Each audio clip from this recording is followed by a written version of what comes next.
Welcome back. Audley Coley is a dancer who recently returned to Jamaica after living in Canada. Meet him in this spotlight. Audley Coley, dancer in Belle Plaine, Clarendon. At age 10 in 1968, he left for Toronto, Canada with his family and took up residence there.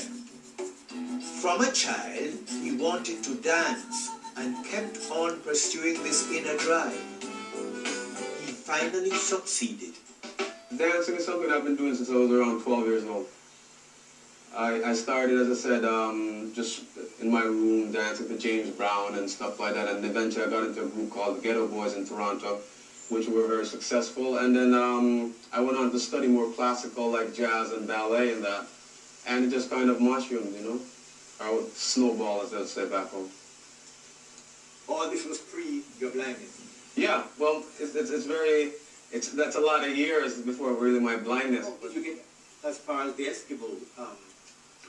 The Eskimo thing was seeing my constant indulging in dance, which my parents at the time wasn't so fond of, and they made a decision whether if I'm going to stay in Toronto, I had to work as a regular 9 to 5, or I had to go somewhere else, and you know, so I ended up in the North West Territories, which is like the farthest part of the north of Canada. It's in the Northwest Territories. It borders Alaska and the Yukon, and there was only about 5 black people at the time there when I arrived.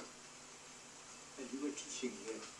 Yeah, well, as I said, I have a talent, and I feel my talent has been suppressed over the years because a lot of people don't understand. I mean, people like Bob Marley, they come along and they sing, and they use their singing to get across to the people. My talent is dancing. And I've been able to touch people everywhere I go with my dancing. Well, the stick you have, that was the stick you used when you couldn't see? No, actually, this stick is from Africa. It's it used to belong to a missionary in Africa, and it's like the baton that they use in the relay.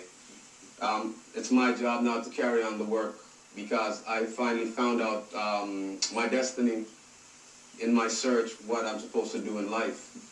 And with the dance, I wasn't sure if I was just going to star on Broadway or just go do movies, which I did do a lot of TV and performance, but it wasn't really what was set for me. It's just something I had to do to learn certain things.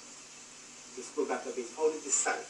How did you get it back? What year you lost it and when it came back? Well, I lost the sight. My girlfriend and I at the time, we had booked the ticket actually to go to Jamaica, and which was in the summer, and I was playing volleyball, and because I had problems with my eyes, and it went gradually, but on one day it just kind of snapped, and when I went to the hospital, they had to have surgery immediately, or else I've been blind forever, because they said if I had waited any longer, I wouldn't be able to see at all. No, but you weren't able to see after the accident. I was able to see, yeah, I was able to see for a little while. It's something that grabbed because it went. It went, yeah. It's like the muscle behind the eye, behind the retina was snapped, and over a period of time it just kind of came off.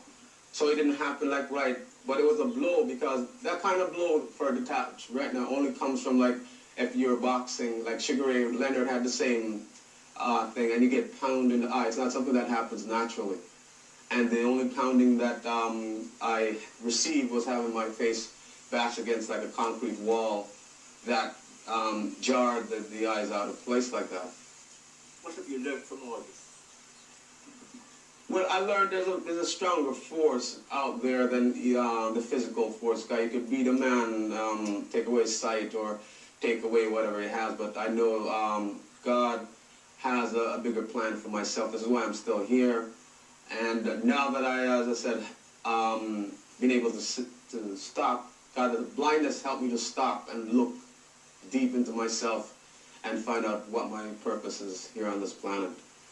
And I learned a lot. I mean, I don't know if you want details, but I learned a lot, a great deal. Yeah.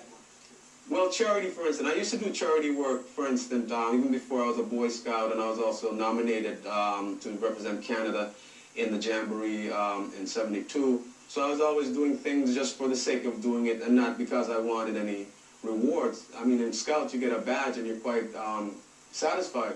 So, but what I did when I got my sight back, I did more charity.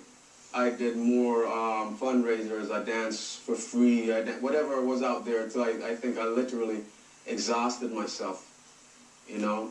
But now it's just like I'm a man. I've come into my own, you know. Like I'll be 40 soon, and I feel all that punishment that I've been through is to mold me, because it's like coal. When you rub coal down, you become a diamond, and I'm into my diamond period. What are your plans now, being in Jamaica? Are you going to live here? Or are you visiting? Or what? Well, my plans in Jamaica basically is to just get grounded. I had to come full circle because that's basically what I'm from. Mandeville, Manchester, originally, and I'm just getting grounded, and I'm really kind of come back to where I started out, and I'm seeing, as I said, what I'm really about, and